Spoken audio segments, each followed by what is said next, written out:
അച്ഛാ, ആ ഒരു ഡൗട്ട് ചോദിക്കാനാ. ആ അതിനെന്താ ദേവരനു ചോദിച്ചോ? ചോദിക്കേ.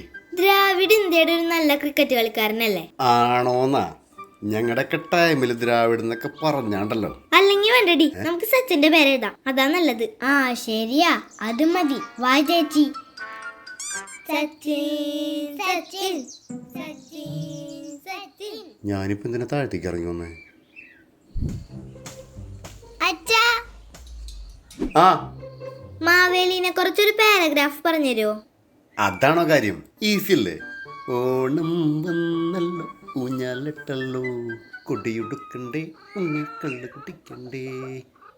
ഡി, നമുക്ക് ഗൂഗിളിൽ നോക്കി എഴുതിയാ പോരെ? അതല്ലേ ഈസി. അത് ശരിയാണല്ലോ, വെറുതെ എന്തിനാ ഓരോ മണ്ടത്ര എഴുതി വെക്കണേ? പിന്നല്ല, നീ ഇങ്ങോട്ട് വന്നേ. ഓണം വന്നല്ലോ, ഊഞ്ഞാലിട്ടല്ലോ.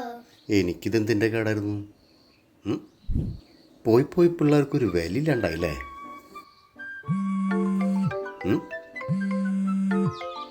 ഇതേതാ നമ്പർ? ഹലോ, അളിയത് ഞാനാടാ, നിന്റെ കൂടെ 10 വരെ പഠിച്ച അബി. ആ പറയടാ, നീ ഇപ്പൊ എവിടെയാ? ഞാനിപ്പോ അമേരിക്കയിലടാ. 5-8 കൊല്ലമായി.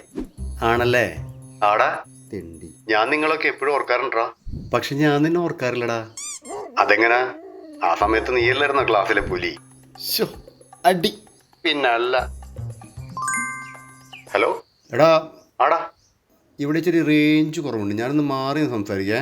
ആടാ. എടാ, നീ എന്തായിരുന്നു പറഞ്ഞേ? ഒന്നുകൂടെ ഉറക്കെ പറഞ്ഞേ. അത് പിന്നെ പഠിക്കുന്ന കാലത്ത് നീയല്ലായിരുന്നു ക്ലാസ്സിലെ പുലി. പാട്ടും ഡാൻസും ബഹളവും, നിനക്ക് ചുറ്റും ആരാധികമാരല്ലായിരുന്നു. ഞാനന്ന് ബിന്ദുവിന്റെ ഓട്ടോഗ്രാഫിൽ എഴുതിയ തമാശ വായിച്ചിട്ട് ചിരി നിർത്താൻ പറ്റാണ്ട് അവൾ തലറങ്ങി വീണത് ഓർമ്മയുണ്ടാ? ബിന്ദു? ആടാ. എന്നിട്ട് ടീച്ചർ നിർബന്ധിച്ച് ആ പേജ് കീറി കളഞ്ഞതും എല്ലാം ഇന്നലെ കഴിഞ്ഞ പോലെ. ഹലോ, ആ ഒരു സെക്കൻഡേ. ആടാ.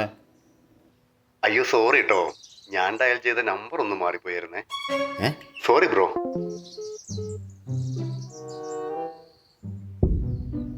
എന്തേ? അതേ, മനുഷ്യനൊരു നിലപാട് വേണം, നിലപാട്.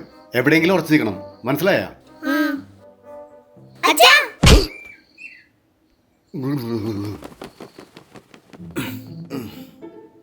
എനിക്കൊരു കുഴപ്പമില്ല, നിലപാട് വേണം, നിലപാട്. ആ നിങ്ങളോട് തന്നെയാ. എന്തപ്പോ ഇവിടെ ഉണ്ടായേ? ആരോ ഗുണ്ട് കത്തിച്ചു, ആരുടെ മൂട്ടയിരുന്ന് പൊട്ടി.